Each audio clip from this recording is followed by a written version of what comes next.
to come out to the races and enjoy a good day with people who decided to dress up and just have a good time. Seeing people from all walks of life, you know, the horse racing enthusiasts and those that are just all about the fashion, those that are about the party.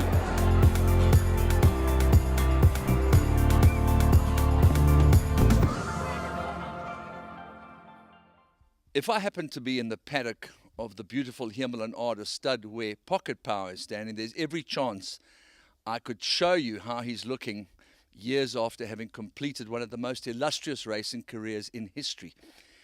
You can talk about Wolf Power, you can talk about Politician, you can talk about Arctic Cove, Horse Chestnut, all of these great thoroughbreds that may have even been more talented than Pocket Power, but none of them will ever have a place in history like Pocket Power, having won 4 Lormeran's Queen's Plates, 3 J&B Mets, and having run second in the other one behind his full sister, River Jatez. He also won the Vodacom Durban July in a dead heat with Dance's Daughter, and he won several other Grade 1 races. But the bottom line is that the closest I can get to a horse like Pocket Power in my heart is a horse called White Line Fever, who happened to be the stable companion to Legal Eagle, the ruling favourite for this year's Sun Met.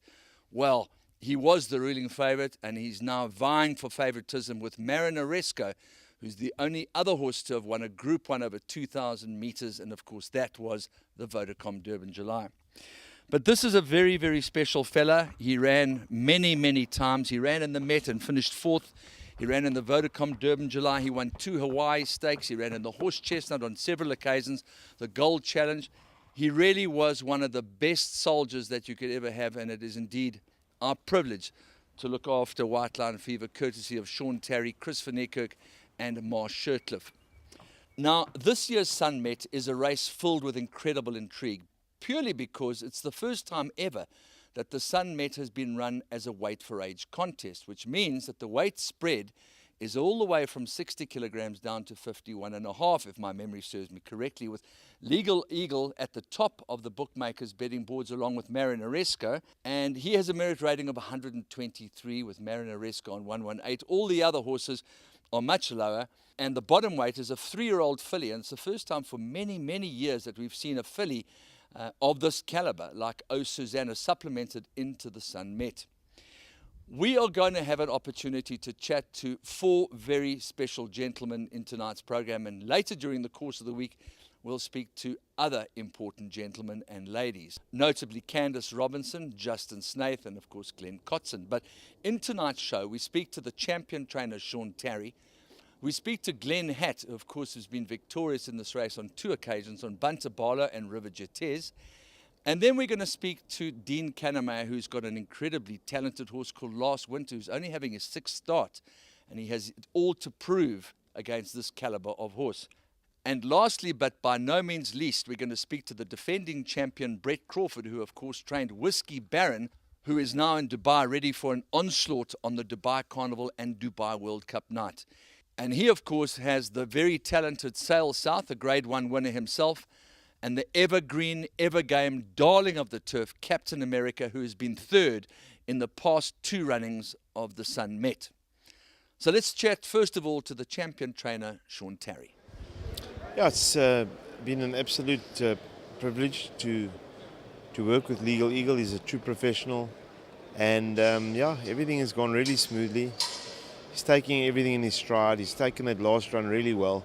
Obviously, a few people were concerned that he had a really hard run, but he's shown me absolutely nothing to confirm that.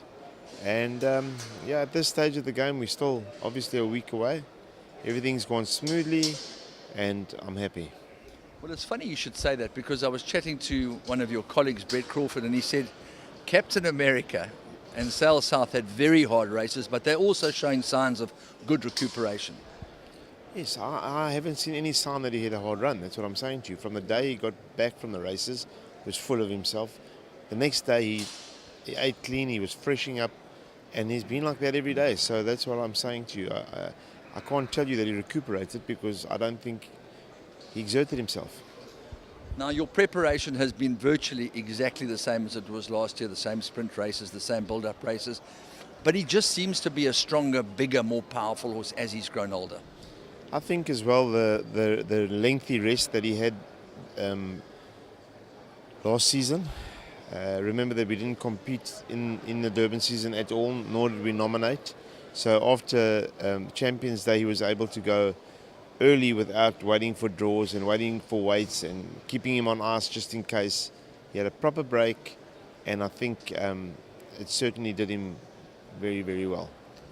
I don't want to put words in your mouth, but the proper break you refer to, is it mental, physical, combination of the two?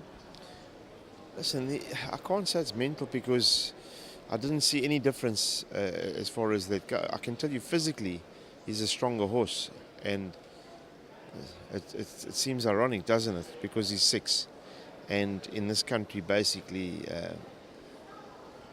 people have the impression that at 5 they should be gone. So, yeah, he's made progress physically without a doubt in my mind, and he's in a good place right now. Your filly, she had such a sparkling season last year. Everything seemed to be going in the right direction for her. Yes, funny enough, her run in the July was just back to front. She over-raced, and she really had a tough run and a tough season, and we gave her a long break, obviously a couple of months shorter than legal. She's done everything right coming back. However, in her prep run for the Paddock Stakes, she got a severe abscess, and that certainly compromised her chances in the paddock. Having said that, for a filly that needed the run, she acquitted herself well. She's come on with that run, and she is in a good space and would be able to run a good race. I know that you always concentrate on your own horses, but objectively speaking, do you have a measure of concern that the 51.5 that O Susanna carries, for the first time a 3-year-old filly, and I don't think one's won since 1909, has a chance of upsetting the boys? I don't see why not. She really won a magnificent race. 8.5 kilos is 8.5 kilos over 10 furlongs, whichever way you look at it. So do we have healthy respect for her? Without a doubt. And I think there is only one Group 1 winner over 2,000, and that's Marina Resco. He seems to have had a perfect prep, and you'd have to have good respect for him too. Glenn Hatt now has a completely different role to the one that saw him in the winners' enclosure on Bantabala and River Jetez. He's now a racing manager for the Main Chance Farms, and we put it to him that the change in conditions might be very interesting for all comers in this year's Sun Met. Yeah, certainly. It's changed how a lot of trainers have now got to prepare their horses. In the years back, they used to get them in as light as possible weight, and certainly benefited us lighter jockeys that were riding, in those years. Yeah, when I think of some of the greats, the horses like Politician, Wolf Power, Pocket Power, they could carry top weight and still win. But then there were the horses like Bantabala, Divine Master, River Jetez, who sort of snuck in under the radar, but beautifully executed plans of action to get to that place.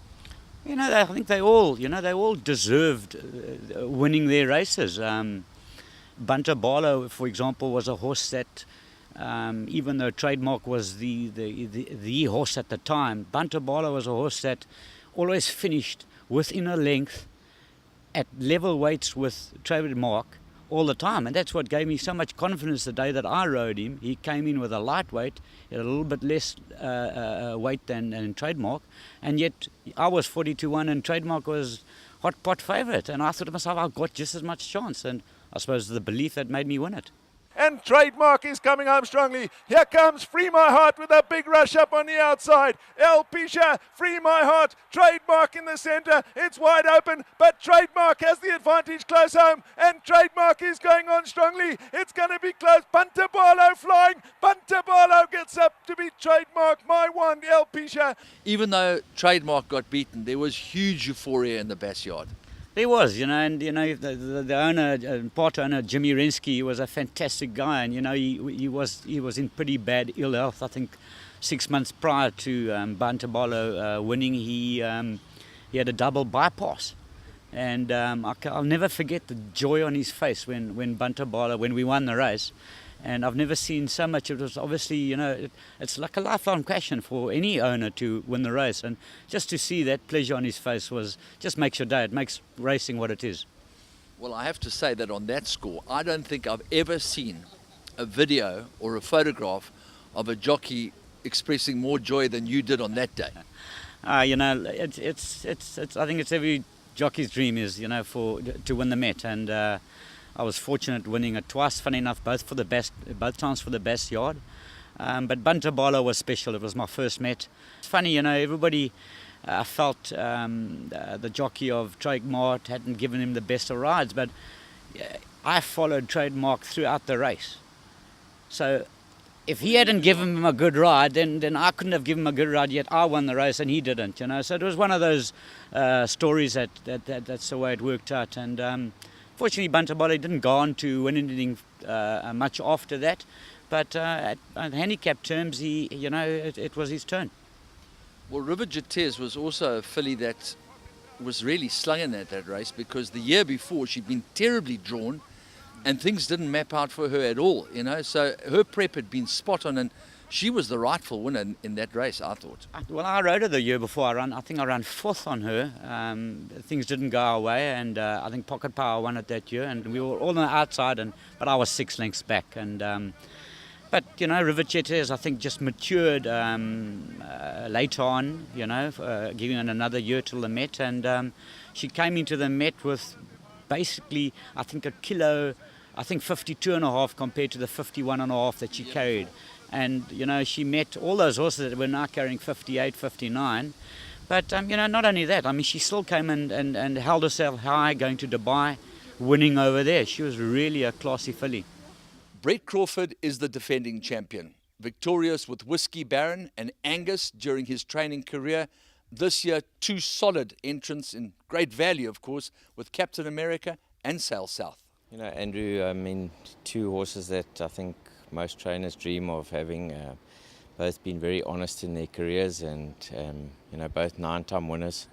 Jaw Group 1 winner, Captain America, Sail South Group 1 winner. So, you know, very hard to come across horses like these, and the fact that they're both 7 is just testament to them and to their breeders for how they, you know, they've prepared them as young horses, and obviously the yard who's looked after them for the last couple of years of their careers. The interesting thing for me is that I've had a good chat to Glenn Hatt, who obviously had a huge soft spot for Captain America. Speaking to Lance Sherrill, I mean, there wouldn't be a dry eye in the house, because he's the people's favourite.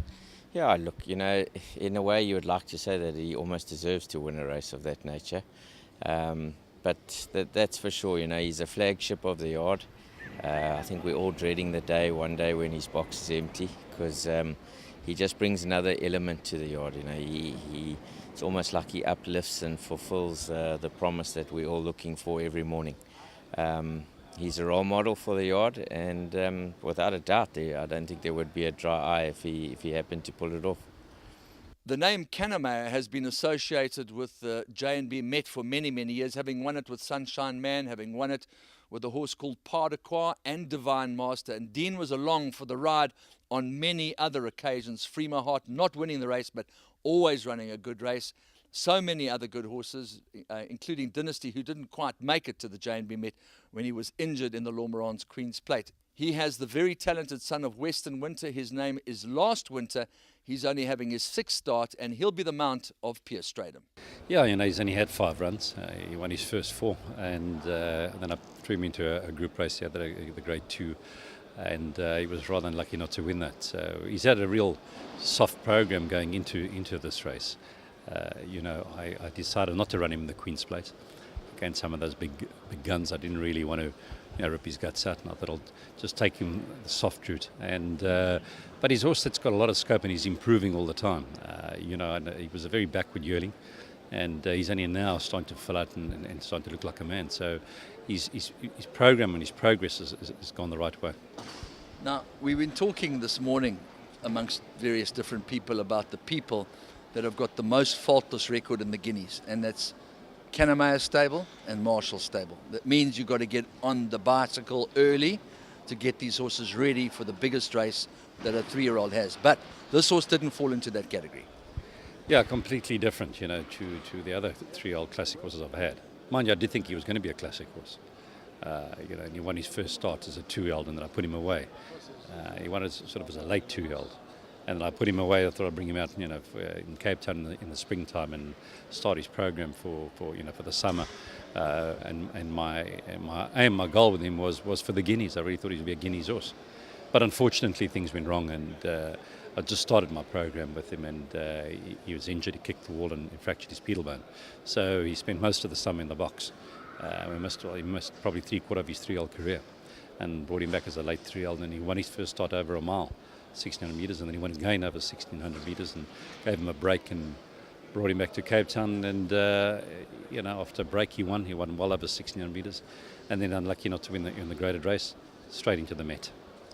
So the discussion that took place in the second box after that race, I'm sure the relationship you would have with Anthony is so thoroughly professional that although there must have been a tinge of disappointment not having won, you obviously realised that, basically the horse just didn't get there. Well, I was disappointed, and so was he.